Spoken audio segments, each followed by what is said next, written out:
What's up, YouTube? It's the Action Figure Grader coming back to you with a Hasbro Star Wars Vintage Collection update.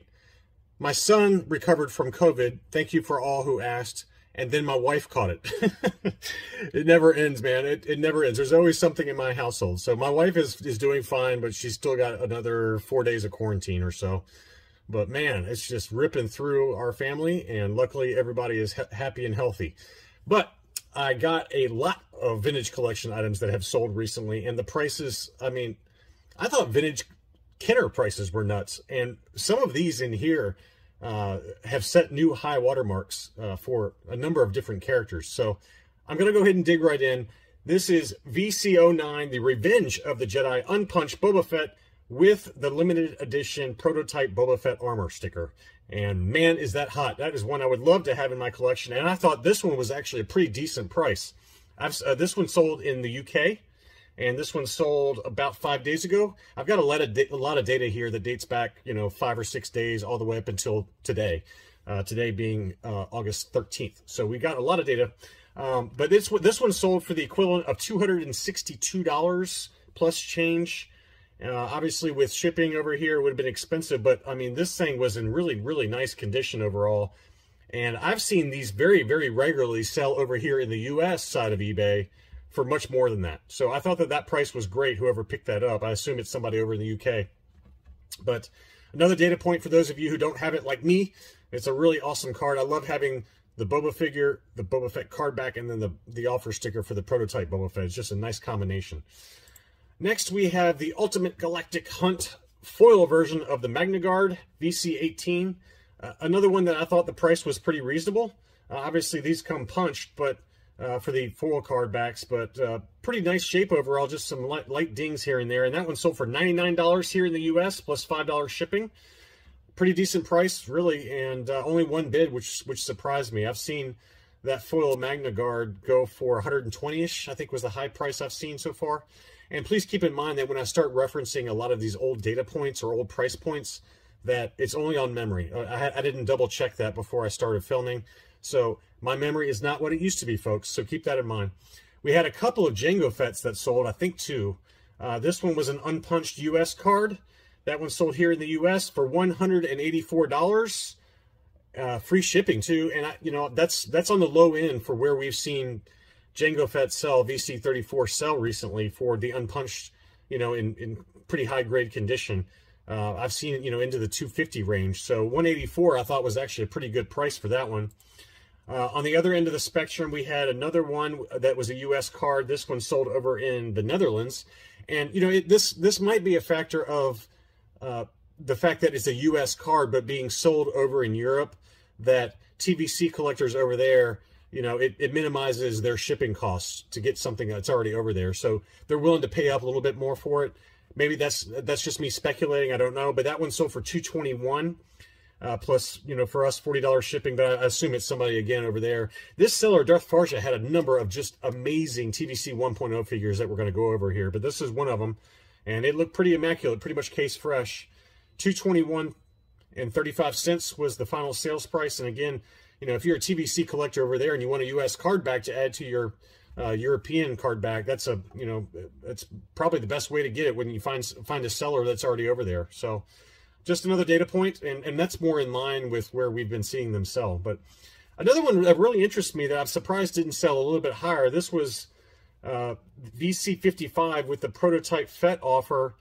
AFA graded, and it was on the modern scale, uncirculated too, a 9.0 on the modern scale low gray, and that one only sold for $117.50, and I thought that price was fantastic. Now the caveat being that this just sold today on August 13th, and the auction ended at 1:32 p.m.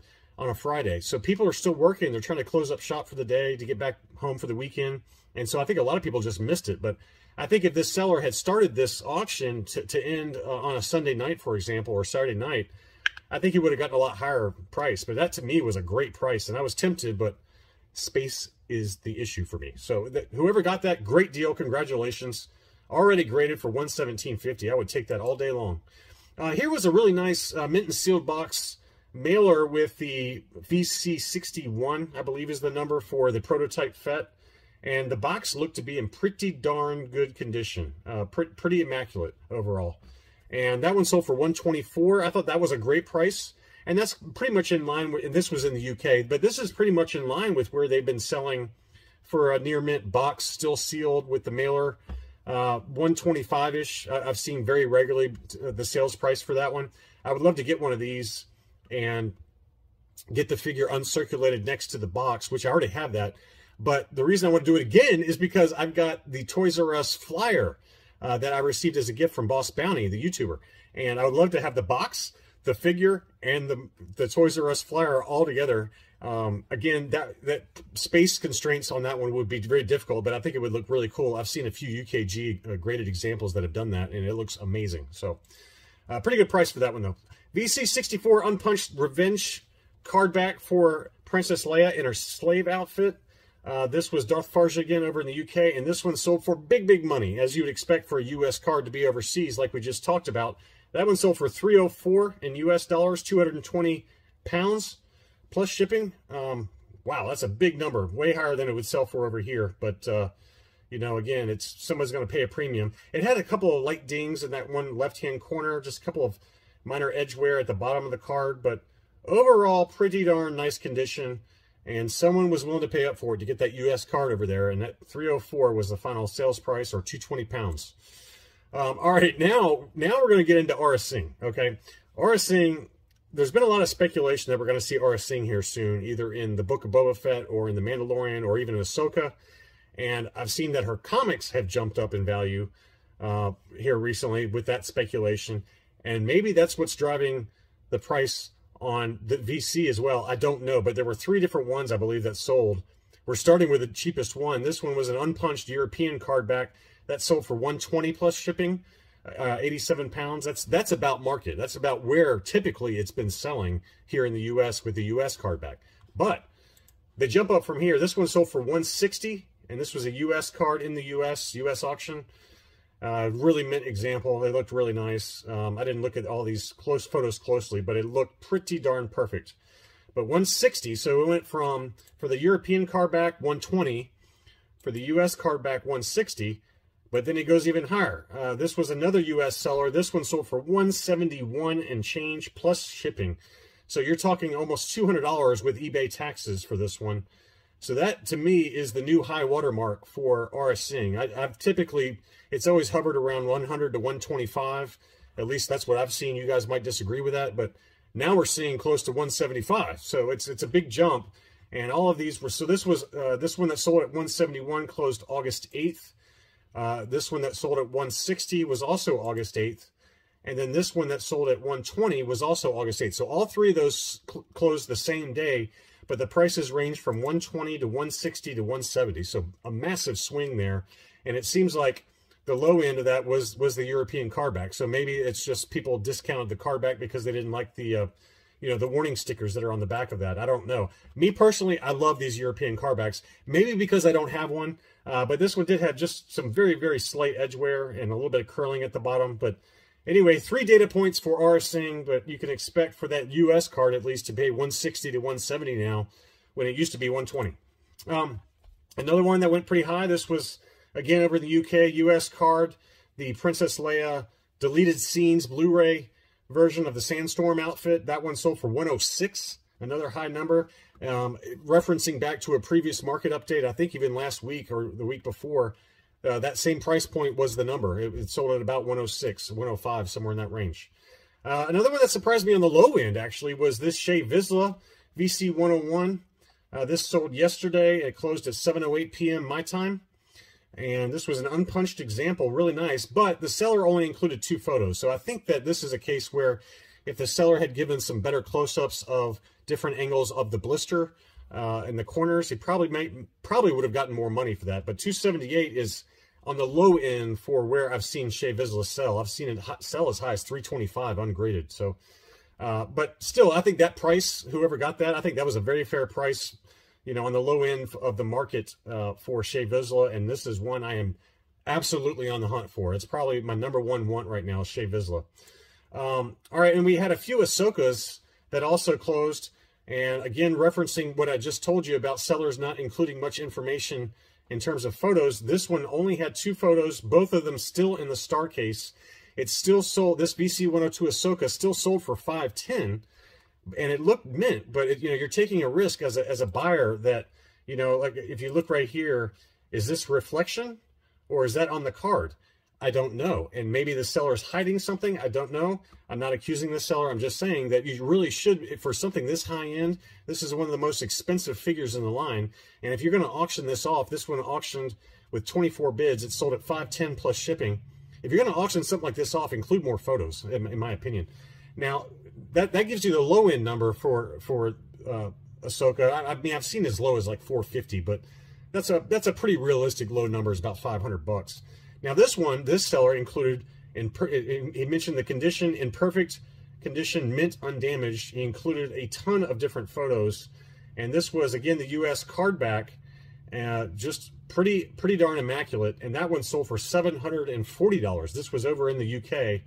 And I'm sure that UK TVC collectors were just salivating when they saw a US card back for Ahsoka come up in the UK so they can minimize shipping costs through global shipping program at eBay. So I bet they were pretty excited about that one, and the price reflects that, $740 and change, or 535 pounds. So a big number, but he deserves it when he shows these detailed photos, and you know, to show every angle of the card back like this.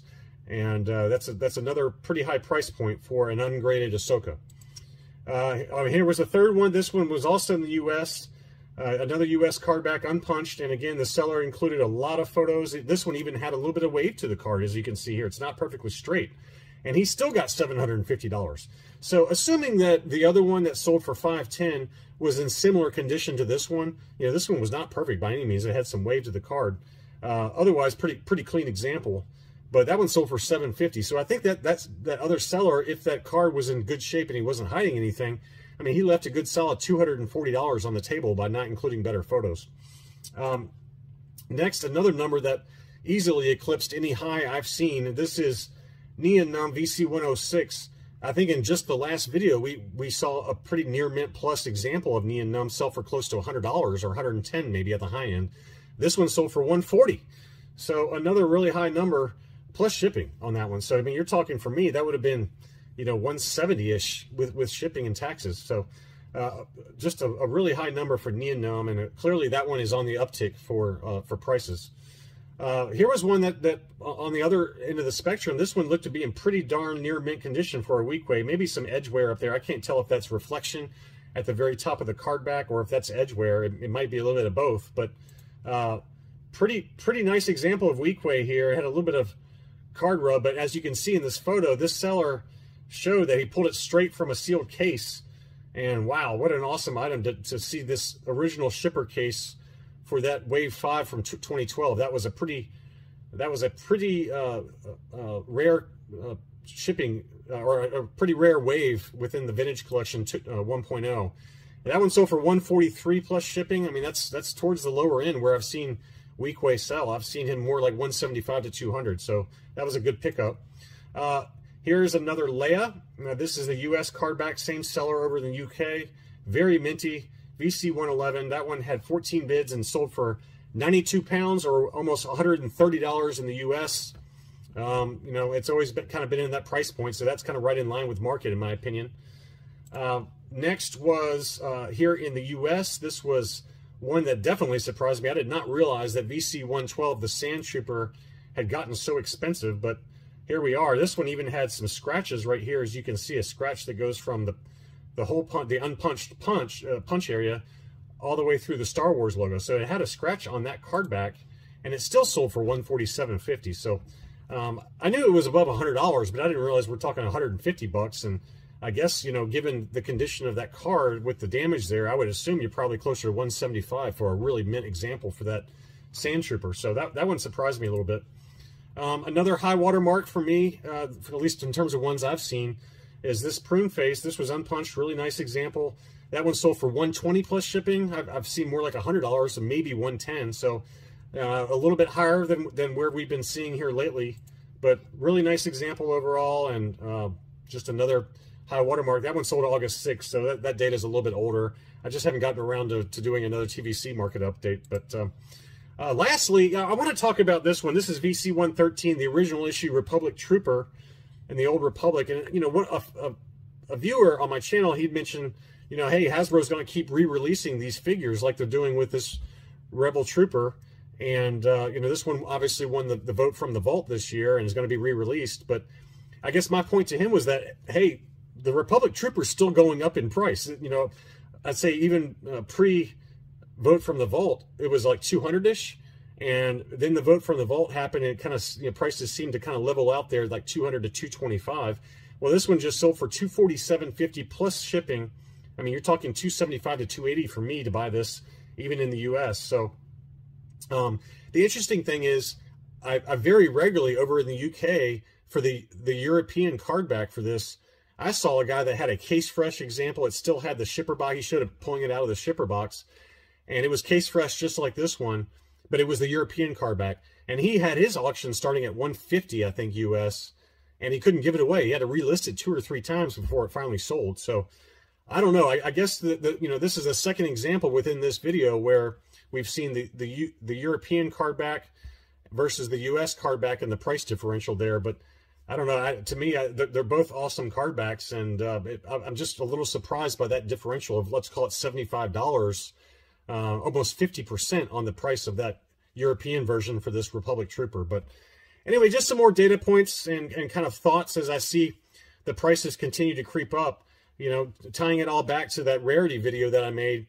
For those of you that didn't see my pinned comment in there, I've spoken with a number of TVC experts, folks that have close contacts within Hasbro, and those estimates that even I had in that video where I tried to come up with the estimated annual production of Hasbro, it was way high. And I, in all fairness, to me, I caveated that in the video. I said that these numbers are probably way high. Well, they were. Well, they were. I talked to a number of different experts. I don't want to give their names out just to give them privacy, but the production numbers are more like a tenth of that. About 1 million figures a year is about what Hasbro's producing right now. So you take that and you compare it to the Kenner numbers of about 22 million a year, and you can see why this, especially the TVC 1.0 figures, are continuing to go up in value. And I don't know. I mean, even I know that we're in a kind of a collectibles peak right now in terms of prices, but if you look at a long-term horizon for the TVC 1.0 figures especially, and even TVC 2.0 based on those production numbers, I just think that the outlook for vintage collection and their price appreciation long-term, 10, 15 years down the line, is going to continue to be really strong. That's just my personal opinion. I have nothing to base it on other than those production estimates and these prices that we're seeing right now. If you enjoyed this video and you're new, welcome. Thank you for watching, and please consider subscribing. If you're an existing subscriber, as always, thank you so much for watching, and I'll be back soon.